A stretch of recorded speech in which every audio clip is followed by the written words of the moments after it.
পারে, কিন্তু দুধ থেকে মাখন তৈরি করাটা একটু কঠিন। তো দুধ মন্থন করছিল না, হরে কৃষ্ণ, দুধ মন্থন করছিল, দুধের মধ্যে মাখন চলে এসছে। তো সে দৌড়ে গিয়ে তার শাশুড়ি মাকে বলছে যে শাশুড়ি মা, এই দুধের মধ্যে মাখন চলে এসেছে, এই মাখনটা একটু বের করে দাও। শাশুড়ি কষে একটা চর দিয়ে বলছেন, খবরদার, আর কখনো কোনোদিন এই মাখন শব্দ উচ্চারণ করবি না। এমন করে বলতে হয়? আরে তুই জানিস না তোর শ্বশুরের নাম হচ্ছে মাখন চন্দ্র পাল, তাই কখনো নাম ধরে ডাকতে নেই। মাখন চলে এসেছে, আর কখনো বলবি না, খবরদার, সাবধান করে দিলাম। শ্বশুর মহাশয়কে অপমান করছিস, আর যেন কোনোদিন তোর মুখে মাখন শব্দ না শুনতে পাই। সে কানে ধরে বলছে, আর হবে না শাশুড়ি মা। তো প্রতিদিন তো আর একই সমস্যা। পরদিনে শ্বশুর মশাই ঘুমিয়ে আছেন, আর শাশুড়ি তিনি পূজা দেওয়ার জন্য গ্রামের মন্দিরে গিয়েছেন। সকালবেলা সেই পুত্রবধূ তিনি দধি মন্থন করছেন। দধি মন্থন করতে করতে আবার মাখন উঠে গেছে। এখন মাখন তো তুলতে পারে না। দৌড়াতে দৌড়াতে দৌড়াতে দৌড়াতে শাশুড়ি মা যেখানে পূজা দিচ্ছেন গিয়ে হাঁফিয়ে হাঁফিয়ে বলছে, শাশুড়ি মা, শাশুড়ি কি হয়েছে, তাড়াতাড়ি বল। শাশুড়ি মা হাঁফাচ্ছে। শাশুড়ি টেনশনে পড়ে গিয়েছেন। কি হয়েছে পুরামুখী, তাড়াতাড়ি বল, কি হলো? বলছে, শ্বশুর, শ্বশুর। কি হয়েছে শ্বশুর? সে তার হাতের শাখা চুড়িগুলো ভাঙতে শুরু করেছে, মনে করেছে যে তার স্বামী নাই। শ্বশুর, ও হো, হাতের চুড়িগুলো ভাঙছে, শাখাগুলো।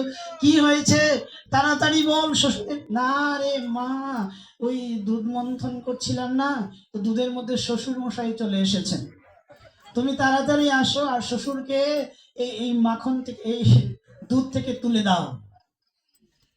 দুধের মধ্যে কে চলে এসেছেন? শ্বশুর। কারণ মা আগে বলেছেন মাখন বলা যাবে না শ্বশুরের নাম।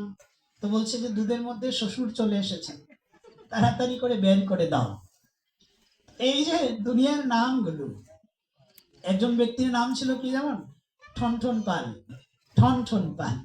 তো তার স্ত্রী খুব রাগ করেছে, বলছে যে আমার স্বামীর নাম ঠনঠন পাল, সে যখন গ্রামে জল আনতে যায় সবাই বলে, দেখো ঠনঠন পালের স্ত্রী আসছে, ঠনঠন পালের বউ। তার খুব ভালো লাগে। স্বামীকে গিয়ে বলছে যে কি একটা নাম তোমার বাপ দাদা রেখেছেন, নামটা বদলাও, খুব একটা অসুন্দর নাম, লোকে আমাকে বলে ঠনঠন পালের বউ, আমার খুব লজ্জা লাগে, কি নাম বদলাও এটা। সে বলছে, আমি বদলাতে পারবো না, এটা আমার বাপ দাদার দেয়া নাম, এটা আমি বদলাতে পারবো না। তো যদি বদলাতে না পারো তাহলে আমি তোমাকে ছেড়ে চলে যাব। চলে যেতে পারো, নাম কিন্তু বদলাবো না। স্ত্রী রাগ করে বাড়ির উদ্দেশ্যে রওনা, বাপের বাড়ি যাচ্ছিল। হঠাৎ করে পথের মধ্যে দেখলো কি, যে একজন ফুটফুটে সুন্দর মেয়ে, যে কিনা ভিক্ষা করছিল। ফুটফুটে মেয়েটাকে জিজ্ঞেস করছেন, কি নাম তোমার? সে বলছে যে আমার নাম হচ্ছে লক্ষ্মী। ও, লক্ষ্মী। আচ্ছা, যিনি লক্ষ্মী তার কি কোনো কিছুর অভাব আছে? স্বয়ং লক্ষ্মী দেবীর কোনো অভাব আছে? তো লক্ষ্মী কি করছেন? ভিক্ষা করছে। তো তার নাম হচ্ছে লক্ষ্মী, আর সে ভিক্ষা করছে। একটু সামনে গেলেন, গিয়ে দেখলেন কি, যে একজন ব্যক্তি ঘাস কাটছিল। বলছে, তোমার কি নাম বাবা? সে বলছে, আমার নাম হচ্ছে ধনপাল। ধনপাল, যার এত ধন আছে কিন্তু কি করছে? ঘাস কাটছে। আর একটু সামনে গেল, দেখলো একটা চিতা যাচ্ছিল, একটা লাশ যাচ্ছিল। কে মারা গেল? বলছে অমর সিং। অমর সিং মারা গিয়েছেন। নাম হচ্ছে অমর সিং। একজন ব্যক্তি যদি অমর হয়, নাম হয় অমর, তাহলে তিনি মরবেন কিভাবে? বলছে অমর সিং মারা গেছে। এই তিনটা দৃশ্য দেখে বউ বাড়ি ফিরে এসছে। স্বামী বলছে, চলে এসছো? বলছে, হ্যাঁ, তোমার নাম আর বদলাতে হবে না। ভিক্ষা করে লক্ষ্মী, ঘাস কাটে ধনপাল, অমর সিং তো মরেই গেল, এর চেয়ে ভালো আমার ঠনঠন পাল।